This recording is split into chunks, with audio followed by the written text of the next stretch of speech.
Fine. Thank you so much, Helen. I mean, this is a subject that I think a lot of people feel really, strongly about in imposter syndrome. And I know Stephen Bartlett mentioned about the word syndrome, didn't he? And I thought that was quite interesting that, it can be seen as quite negative. But it's taken me, I don't know, I've been in business for 23 years now, or more than that, but in this business. And I can honestly say that it's probably only in the last 4 years that I think I've stepped out of that.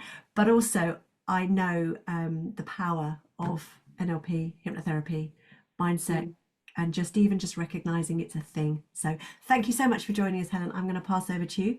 I'm going to be quiet. Sure. I'm going to let you do your Um, thing. Thank you. Thank you so much for having me today. And yeah, this is one of these subjects that is quite close to my heart, and that's because I've had personal experience with it. And I quite often teach. In fact, to be fair, I teach a lot of stuff that is very personal experience stuff. So when I talk to you, it's from an experience, not because I've read about it in a book, kind of thing. If you understand what I mean, because that does make a subtle difference. So I'm, as you can see on the screen, I'm Helen Breward, and I am a hypnotherapist. I am also a trainer, so I do a lot of training, just like Louise does. I'm also an author. I've written a book about the menopause, My Menopause, My Way. It's got a beautiful. Let me just show you that because I'm so proud of the picture. Actually, that hummingbird on the front was actually painted just for this book. It was a specially commissioned thing because I couldn't find the right picture. I also speak at conferences and on events like this to lots of people because my intention is to get as many people as possible to know that they have a choice and how they can control their own mind. And that's just a passion of mine. And I know you ladies are very, very into you do a lot of healing with other people, and you are the kind of people, the healers of this world are the ones that really do need support, because we do that for everybody else, but then we forget about ourselves. So we will delve into the wonderful world of imposter syndrome. So first of all, it's about showing you that there is personal development for business growth. So without you developing personally, then your business will only go so far. The two need to grow in tandem, which is why it is so important to work on yourself. Now, I know technically you know that, but, and again, I'm saying this from a very personal experience, I know that we don't always acknowledge that we know that, if that kind of does make sense to you. I'm sure it does. So when we are looking at imposter syndrome, it is very basic, basic bit. It is fear. It's the fear of being not enough. Excuse me. It's the fear of not being successful, of failing. Despite all the successes that we have, we attribute that to somebody else because it's not down to us. How many of you, and I want you to just think about this for a minute, how many of you, when somebody says to you, oh my gosh, you did a really good job yesterday, or you look lovely, you go, oh, well, that's just because of blah, blah, blah, blah, blah, X, Y, and Z, and you move that compliment onto somebody else. And if that is you, this is just a little challenge. I might give you a few little challenges along the way because this one's just popped in my head. So if that is you, where you brush somebody's compliment aside, like, oh yeah, this old thing, oh yeah, or you, oh, it's because of my dress. No, it's because you look nice, you look lovely, you've done a good job, etc., etc. I want you to start getting yourself into the habit of saying, thank you, that's really kind of you to say so. Because what you're actually doing is accepting that gift, that compliment. I know this is slightly aside, but it does feed into this, because it is getting you to understand and to accept that, you know what, I am a good person, I do good things, I look good, etc., etc., etc. Does that, I hope that one makes sense to you. So when we are talking about imposter syndrome, like I've just said, we are talking about fear. We are talking about that inadequacy, being unworthy, those doubts that we're not deserving enough, we don't deserve to ask for the money that we're worth. And I know this is a big one in our, I don't know whether you want to call it alternative therapy or health, holistic therapy, whatever you like to put this umbrella under. I know that there are a lot of people, especially those that are just starting out, that have trouble asking for money, because that was me. That's how I know. And I speak to a lot of ladies, especially in hypnosis, but equally in other areas too, that find it really hard to ask for, well, I actually really want to be asking sort of £50, but I'm only asking for 10. Why are you only asking for 10? And when we flip it around and think about it as an exchange of energy, money is just energy.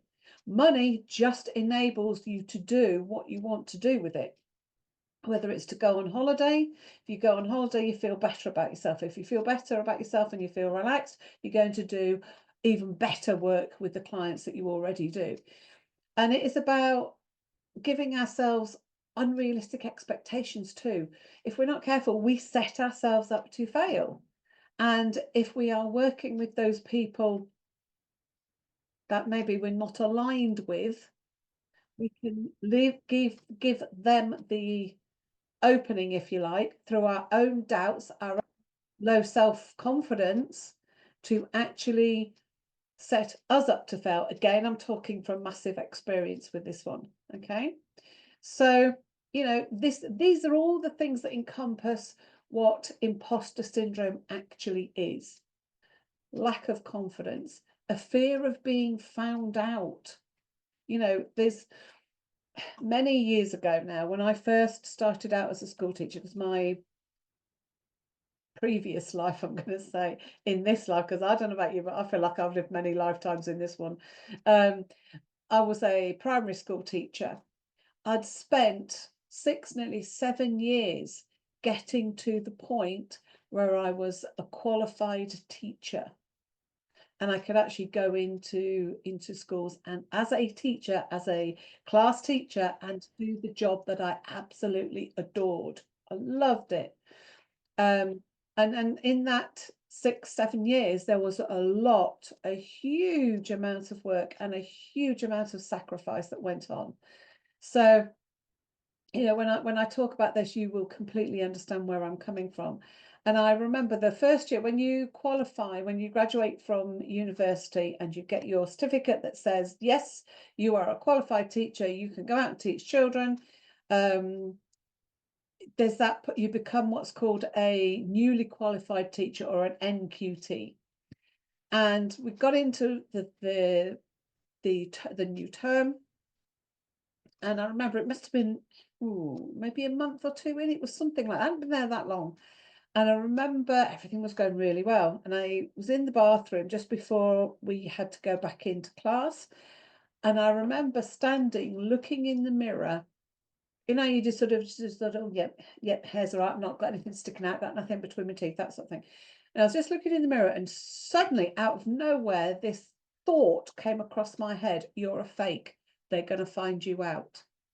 And that thought was like, it was like a whirlwind that went through my mind, and that had massive, massive consequences with regard to my confidence, that actually bowled over. I brushed it aside, but it set a thread of fear inside, because for some time I kept thinking, who am I to say I'm a teacher? I haven't got the experience. And all of that carried on. And, you know, it was one of those things that I don't know where it came from. It came like a bolt of lightning out of the blue. But in the end, I managed to sweep it aside. And I thought, I'm going to give this a go. I'm here. I'm contracted for the year, so I've got to stay. So I'm going to give it a go. And it was one of those things that actually, to be fair, it was an absolute tough school. It was in what we call special measures. So actually it was a failing school. And by the end, we had an Ofsted, which you've all heard the horrors of Ofsted. We were very lucky. We had a very good Ofsted team that were very positive. And what I actually did without thinking over time, and there were many moments when I thought, you know, I'm not good enough. I can't do this. I'm not like everybody else. I don't know what everybody else knows, and etc., etc. All the fears come rushing in every now and again. and it's sweeping them aside like you sweep dirt aside. And I remember at some point I decided to just go with my instinct, my gut instinct. Now, I know you all know about gut instinct, about that intuition. And during this Ofsted, at this time we were getting 6 weeks notice, not a day's notice. So I decided in my infinite wisdom to set up a whole experiment. Maybe I have 30 children in the class, all to handle at the same time. So I decided, because we've been learning about rivers, that I was going to get the kids to create their own rivers. There was stones, there was dirt, there was gravel, there was water all over the place. And I thought this was going to be an amazing idea. And it was, because I went with my gut instinct. Out of all of them, when the report came out, my session, that one, was highlighted as being an inspirational lesson with year 3 and year 4. You can't get really any higher a compliment from Ofsted than that, to be fair. I was the only one in the class that got in the school that actually got that comment for any of the lessons, which was absolutely should have been and was the confirmation that I needed, that actually, do you know what? Yeah, you do deserve to be here. Because there were many times when I thought I didn't deserve it. I shouldn't be here. I don't deserve this, don't deserve that.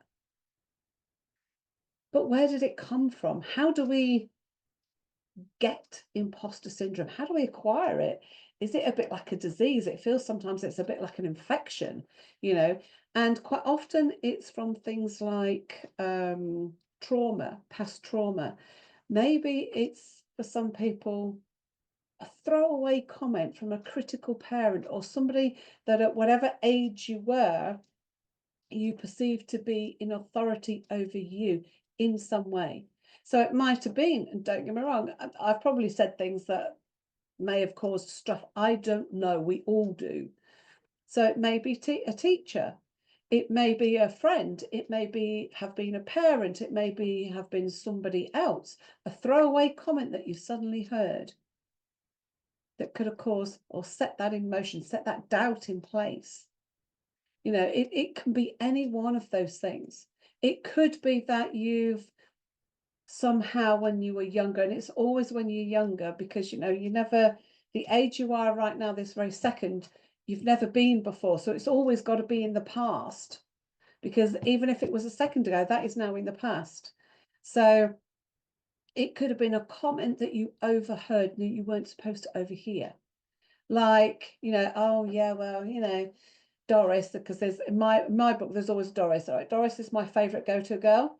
Anything I need, Doris is always the woman. So it could have been the little Doris at sort of, I don't know, let's say 7, 8, suddenly heard somebody say, yeah, well, Doris's sister, let's pick on Doris's older sister, is she's got more brains than Doris has got. Doris has to really think about it. And it could be as simple as that, something that's not really got any malice behind it, but it's been interpreted by my subconscious, or by Doris's subconscious, I should say, as being, oh, that means I'm not good enough. And then that good enough can then spread out. Well, if I'm not good enough, that means I'm not worthy of anything. I'm not worth it. Can you see how that follows through? So, but is there a purpose? This is the thing. Is there a purpose to imposter syndrome, or fear? Because behind it is fear of being found out, fear of not being good enough. Now, fear does have a purpose in itself. We are all built in with fear. It's kind of like a default setting we have. And that is a pure survival instinct. It's to keep us safe. Fear is there as a fear of danger, or a perceived danger. Now, we don't have the same dangers now that we had when we were cavemen growing up with a big saber-toothed tiger bearing down on us, and if we didn't run like the clappers, we could be eaten. If we're eaten, then that's one less survival. So it's all about survival of the species. That's what fear is about on its very basic level. So you know, what we have now are perceived threats. We don't have the same threats that we had millennia ago when we were evolving. But that part of the brain still is working on that old system, that antiquated, outdated system. But the purpose of it is to keep us safe. However, what also happens now, because our dangers are different, then it stops us, the fear actually stops us from achieving. And you've also got to remember, and this is the thing that when I was in school, I failed to recognize, that other people have their own agendas. Other people have their jealousies. You may come across bullies. There is a lot of people that find that they are being bullied in the workplace. When we get as adults, you know, we kind of think, or when I was at school, you kind of thought bullying just happened at school. Nobody knew at that point, you know, and I'm going back a long way. We're not talking how much, but we're going to go back a long way. That bullying, we didn't recognize that bullying happened in the workplace too. And all of this comes usually out of jealousy and the, shall I call it an offender, or the bully, or the jealous person, whatever, the other party, let's call it the other party, this, what allows them to behave like this is their own insecurities. So, you know, bullies are very insecure people. They quite often portray onto other people their own insecurities. And, you know, with people with jealousy as well, it's because they perceive other people to be better or have more than them. Sometimes there's a lot of insecurity involved, but if you think about it, it's a negative energy behind it all. So when people like you are doing amazing work with other people, and then somebody else looks in, I'm going to pick on Doris again. Doris, oh yeah, oh, she's doing what I want to be doing. Jealousy can come out. Now, if that person that is jealous of you is in if there's a hierarchy in where you're working or what you're working on is above you in some way. So for instance, if it was a boss at work, let's just pick on that because it's an easy one to show you. And you're doing really well. And the boss or the person, just the deputy, is looking at what you're doing and seeing how much attention you're getting without you knowing it, then they're in a position of authority, so they can then start undermining because of their jealousy. In other words, remember we talked a while ago about setting people up to fail. This is where it can creep in, where other people can set you up to fail. And this was one of my experiences, is that I too naive. My main failing was that I was too naive and too trusting. And at one point, one of the people that was, let's say jealous, let's just call it jealousy, actually said to me, even I think you are being set up to fail. What do you say to that? That was when you really realize, hang on a second, I'm dealing with a lot of stuff here that I didn't know was going on. You know, do you know what I mean? And this can actually feed into that feeling of being an imposter, that feeling of not being good enough. But you know, when we look at the word, as Louise mentioned, we heard quite a bit about this the other day, and it's really true, because one of the things as a hypnotherapist that I do, and I think you probably do it in slightly different ways, is to reframe things for people, give them a different way of looking at it. Because what we're actually doing by calling it imposter syndrome, we are giving it a label. Now, in teaching, I don't know about now because I left teaching a long time ago. In fact, to be fair, next year it's coming up 10 years since I've actually physically left the school room. So, but there was at the time a lot about labeling people. Now, if we label something, there is that danger, that risk of individuals becoming the label. Now, I know that you understand that, or you get this. just because somebody has been diagnosed with something, like, because there's a lot of diagnosis going on over the last year, maybe even longer, and there certainly is still, about people being diagnosed as ADHD, attention deficit hyperactivity disorder. There are a lot of people being diagnosed with not Alzheimer's, I've forgotten it now, the other one with the autism, that was it. I knew it began with an A. Autism, being diagnosed as autistic. Now, that's a big umbrella. I've worked with one lady in particular who was diagnosed as autistic. People don't generally fall under the same they don't generally fall into the same part of the box. If you think of it as a big box, there are people all over the place in varying degrees and varying abilities. So, if we give this a label, imposter syndrome, as was pointed out by Stephen Bartlett, using the word syndrome is a medical term, so it gives it more importance. It adds a more, let's say, fear part to it as well. Imposter syndrome. Imposter can add a bit of, oh, that's fakery. Can add a little bit of fear to it. But when you add the syndrome, oh my God, if it's this syndrome, it must be a thing. Is it? Or could it also be referred to? And this is one of the things that I was thinking about the other day. Can we refer to this as stepping out of your comfort zone? And if I say to you, this is just stepping out of your comfort zone, have a think and feel how that changes within you, because that should bring it right down to a different place, to imposter syndrome.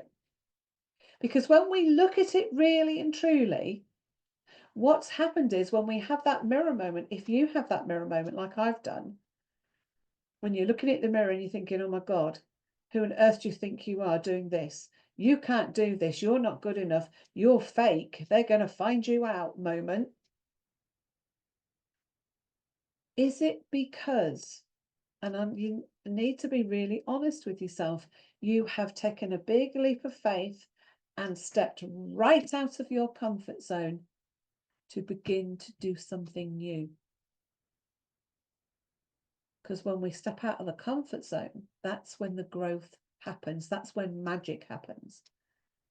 I wouldn't be here today talking to you wonderful ladies if I hadn't have stepped right out of my comfort zone many years ago, well over 20 years ago.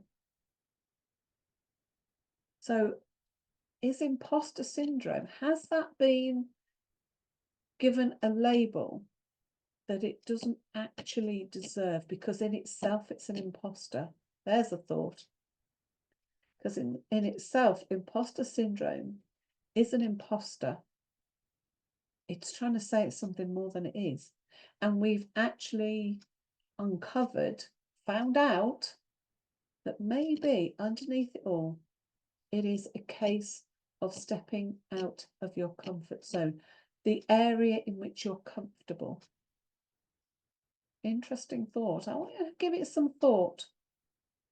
Because at the end of the day, when we step out of that comfort zone, that area, that place that we are very familiar with, we're very comfortable, we go to work, we know the people at work, we are in our own jobs or our own self-employed, and we know what we're doing, we know where we work from, we know the people that come in, we know this, we know that, and we're comfortable with it all. We've settled into it, we're comfortable.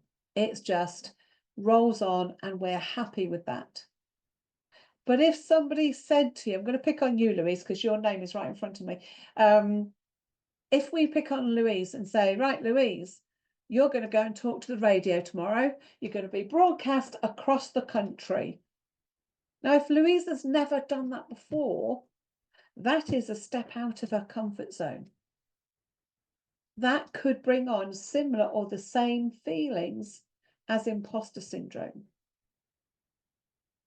Which is why I'm floating the idea here that have we labelled it falsely? And this is just a case of going, big deep breath, put your big girl pants on, and off we go. You know, and I want you to remember one thing. No one is perfect. No matter how hard they try to convince you or you think, no one is perfect. And remembering that, it is one of those things that we keep forgetting. You know, we think everybody else is perfect, everybody else is so much better, etc., etc. But they're not. Everybody else is just doing the best they can. And sometimes we have to be okay with that. And it is okay to be okay with not being perfect. Because the one thing that I will tell you is that, and I come across this when I'm working with other therapists, when I'm coaching other therapists, move away from being perfect, because perfect people don't take action. It's better to be perfectly imperfect than it is to be perfect, because those people like myself that are completely and utterly imperfect, and I'm more than happy to say that, actually, I'm quite proud of not being perfect, because my imperfections allow me to take actions, allow me to get out there and to do videos, to talk on the radio, even though I'm going, big deep breath, I'm going to do it anyway. And I'm going to go, because it's not about me. And sometimes we need a phrase.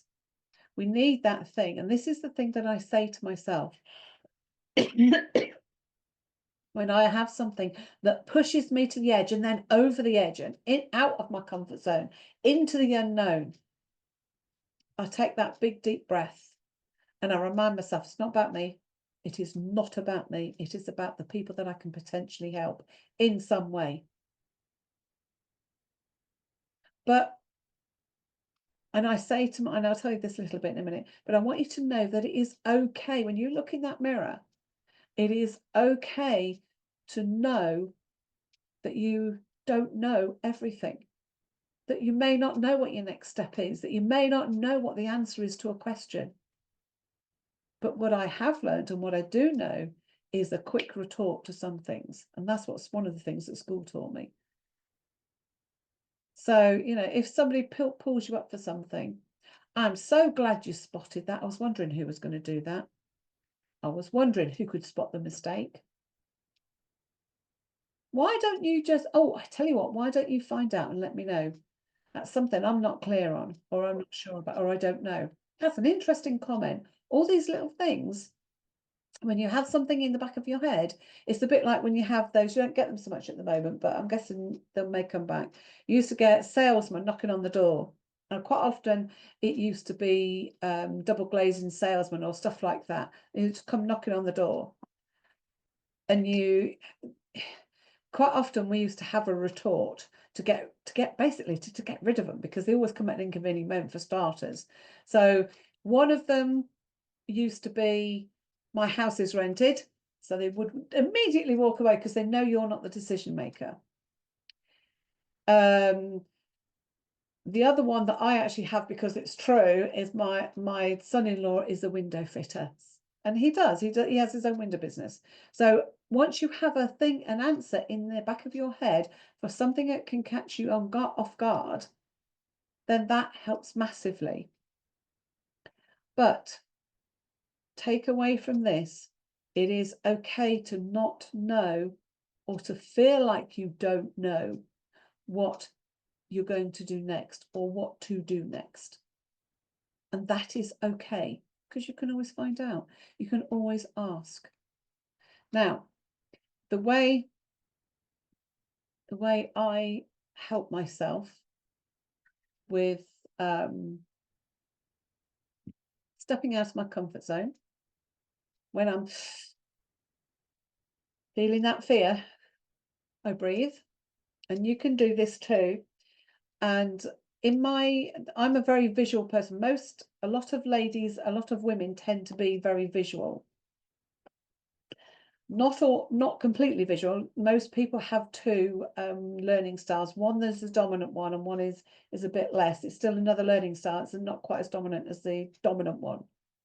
So the most common one I come across with women is visual as a dominant learning style. That means you have to see things, and you see things. When you see it, you start to understand it better. And kinesthetic is the other one, is where you feel. Now, if you think about us women, we are very feeling people. We are very emotional people. And if you are watching this, this is because you've got a lot of empathicness within you as well, which again makes you more feeling and more susceptible to other people's comments. So this is what I do. You can find your own way, but this is what I do. So when I'm feeling that fear, sometimes I close my eyes, sometimes I don't. I see a picture in my mind of fear. Now, fear for me is represented by a little girl sat huddled up with her knees up, huddled up in a corner like this. And it's quite a dark corner, as you would imagine. I walk up to her. I put my hand either on her shoulder. Sometimes I hold her hand. Sometimes I put my arms around her, and I say to her, I know we're afraid, but we are doing this anyway. And that one phrase, because I mean it, actually she disappears and melts away. And I know I'm going to go for it, and then I go for it after that. Try that and see if how that works for you, because that it's facing up to fear that actually melts fear and gets it away. Because if you're acknowledging it, but you're saying, I'm still going to do this. I know we're afraid, but we're still doing it. It's acknowledgement, but then it's taking control. And that in itself is you taking control of your own mind.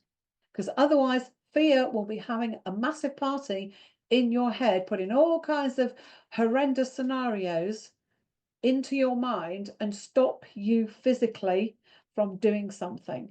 And that may be shining so bright that the group of people that you were going to help in the next village along or the next town on, that actually really desperately needed your help, doesn't get that help anymore. This is why I say to myself, and I remind myself, it's not about me. It's about the people who may be listening, who may be watching, who may see something that I do or hear something that I say that may help them to get the advice or to get the help they need. That's what it's about. And it'll be very similar for you, I'm thinking, or I'm guessing that it'll be very similar for each one of you. I hope that makes sense. If there's any, can't see the chat. Oh no, there's no. If there's any questions, you can put them in the chat box and I'll catch up with them at the end. But what I do intend to do now, if there's still time, Louise, is there still a little bit of time? Yes, there is. And I have got a question from somebody who couldn't be on the call today. Okay, cool. And I was going to suggest if anybody else wanted to put any situations or any comments in the chat, then we can cover that. But this question is all about language.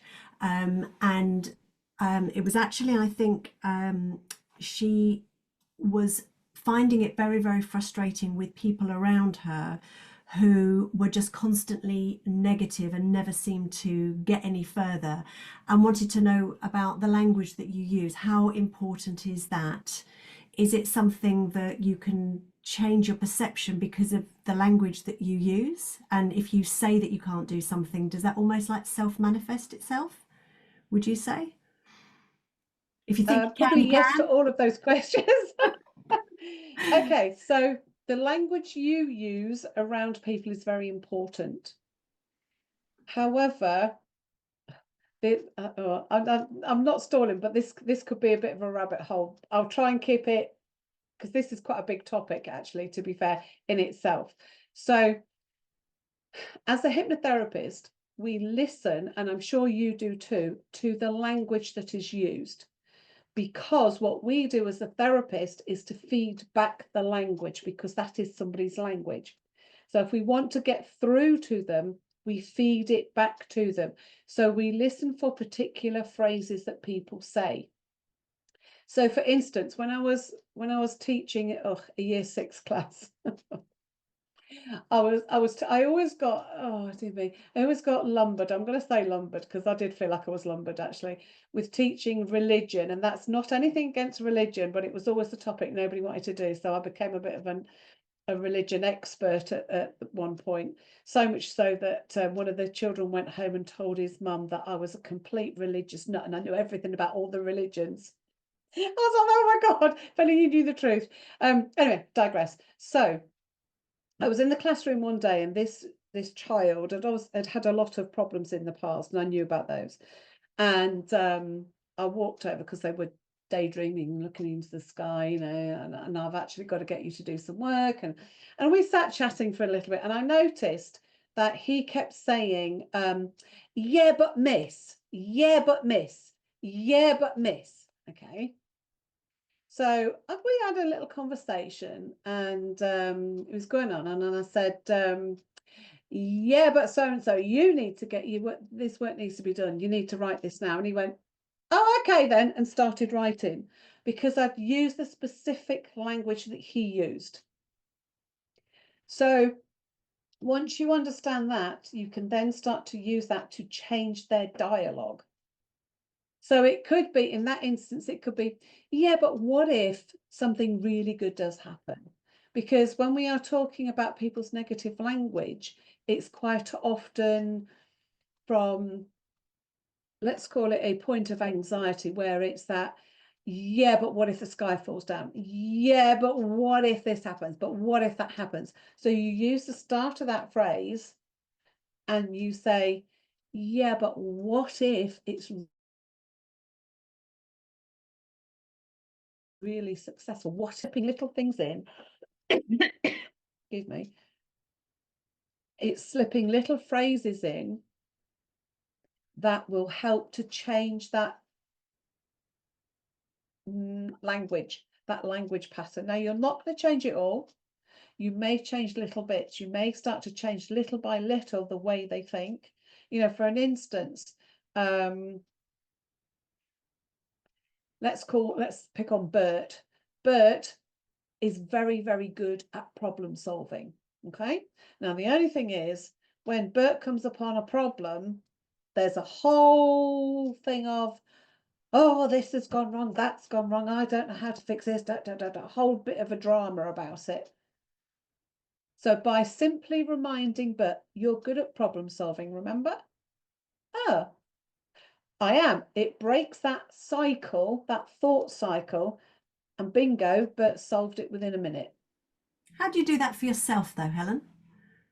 Oh, that's a really good question. I had to give myself a good talking to some days. Yes. Some days it's literally looking at myself and going, right, Breward, come on, you can do this, you know you can. And if you do that, I tend to bribe myself a lot, to be fair. And if it's a case of I notice I'm speaking very negatively, I actually make an effort to catch myself out and to correct myself. This is how you do it for yourself. So if I'm going, oh yeah, well, that's a bit of a tough job. Hang on a second. No, it's going to give you an opportunity to learn new skills. It's going to give you an opportunity to think differently. So we're going to still do it, aren't we? Do you see what I mean with that one? So maybe asking yourself good questions. So rather than saying, oh, but I can't do that, say, Yes, yes, what would I need to know to be able to do yes, that? yes. What's Why the, do you think what you would make me can't? feel? Yeah. Yeah, it's almost like therapizing yourself, really, to an extent. You know, some days I have really long conversations with myself, and other days I don't have any at all. That sounds really mental, doesn't it?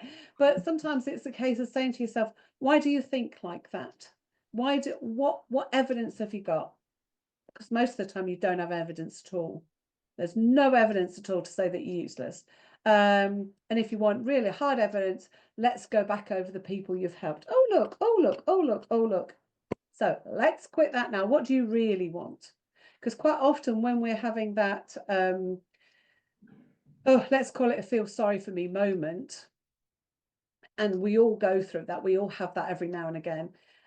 What is it you're really after? What are you trying to avoid?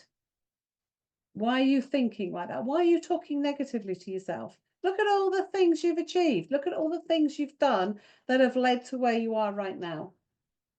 Somebody that is a failure would not be here right now with all that behind you. And then the other thing that I do is to go outside and go for a walk in the fresh air, because the actual motion will help you to unstick that, let's call it sticky bit in your brain, because your brain can kind of almost freeze into that cycle.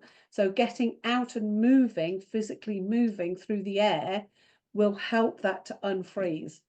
And if you're going to do that, what I will say is a big tip: take your phone with you, because you'll probably find, because once you start to get unstuck, new ideas, new thoughts, new things will start to come into your mind, because it's free again and it can start moving.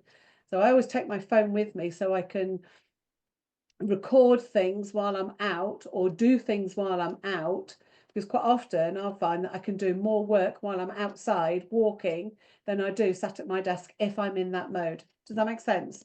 It does, and I mean, it's true to say, isn't it, that this thing about imposter syndrome, fear of failing, and all of those sorts of things actually just stops you getting what you want from life and business. Yes. And sometimes we don't even realize what it is that we want. Yes. Um, and I think it's very difficult sometimes to have that conversation with yourself. I suppose it depends on what time. I mean, I talk to myself all the time. Yeah. I get so sick of talking to myself some days. I'm crying out But loud. I Have guess, you I mean, not sorted that out yet? there's no comments in the chat, which is a good thing, because I think it means that you're answering people's questions. But if there is a Cool. particular situation or something that you're not engaged with, not doing, whether it's charging your worth, whether it is working with certain people that you want to work with, whether it is giving up a job, having that ability to actually talk to somebody and voice it. I do a lot of voicing. I talk out loud a lot. I don't Yeah. have too many people around me most of the time, so I can actually have this conversation with myself outside my head, and it's almost like I then start to answer myself, which is, so maybe that would be a trick to do as well. Yeah, definitely. And it is about asking, well, what's behind this? What do you really want? What is really going on? Because it's not, what comes out is not actually what's going on. Yeah. What comes out is the fear at the end of it, and it's what's behind all of that. Well, what are you afraid of happening? Well, I might lose everything. Really? Are you sure about that? Let's look at the evidence. Just because you don't do this thing, or you feel that if you do that radio interview, for instance, and it doesn't quite go according to plan, are you really going to lose everything? No, realistically, you're not. There are people that, let's say, for instance, there are people that won't see it, won't hear it, for starters, and it'll be tomorrow's news anyway. There was a thing I saw recently. There used to be a very old saying when I was growing up, is that, and I appreciate that today's news outlets and social media and stuff and internet, it never existed in those days, I have to be honest. But the phrase was always, today's news is tomorrow's chip paper. And there'll be something bigger tomorrow by somebody that is bigger on the status scales, let's say, than you and I are. There'll be something about a politician, there'll be something about a celebrity or a member of royalty or whatever. There'll always be something else the next day. So what have you got to lose? Well, you've got nothing to lose, really, at the end of the day. One of the things that a lot of my students come back when we're talking social media wise, and we're talking about sort of being visible and getting yourself out on social media and letting people know the real you. This imposter syndrome kind of comes up to bite them, because they feel they're going to be judged and they feel they're going to be criticised. And what you said earlier was, it feeds back to something else. It's always the way. It's that embarrassing moment in the Yeah, geography yeah, class, or yeah, the person who made a comment about you walking down the corridor at school, that's just yes, stayed with you forever, isn't it? So, and that's why the hypnotherapy is so good at unpacking all of that and actually yeah, changing, isn't it? Yeah. absolutely. Yeah. So Yeah. I don't know how many people And here have let's just do a little vote, shall we? You've all got a little react button. Is there anybody on the call here that has actually had any hypnotherapy, or kind of knows the value of it through somebody who's had hypnotherapy? I'd love to see. We've got any little hearts disappearing up the screen. I don't know. I've got my Awesome. screen. Yeah, we've got a few. We've got a few that are saying yeah, and yeah, lots of things. Yeah, so it's so powerful. I think everybody should have hypnotherapy. And I agree with you. Yeah, I'm conscious of time. Thank you ever so much for your input. You've given us lots of little nuggets that we can take away. The Good. website is on the screen here, but I will also put it in the chat as well. Fiona said, "Thank you for reminding me about the power of imaginary." Yeah, your inner child work. Yeah, you sometimes you just need somebody to remind you that it's all there. We've got lots of tools. Yeah. So thank you, Fiona, for that. Yeah. Yeah. You are very, very welcome. But do go and check out Helen's website. She's got lots and lots of very interesting articles and bits and pieces that will. Yeah. I am doing a little workshop on imposter syndrome if you want to do some more work on that. That's on the website on the events page. That's next week, I think it is. I can't remember. It's this month. We're almost next year. That's lovely. Oh, thank you so much for your time. You are very, very welcome. It's an absolute pleasure, and thank you very much for having me.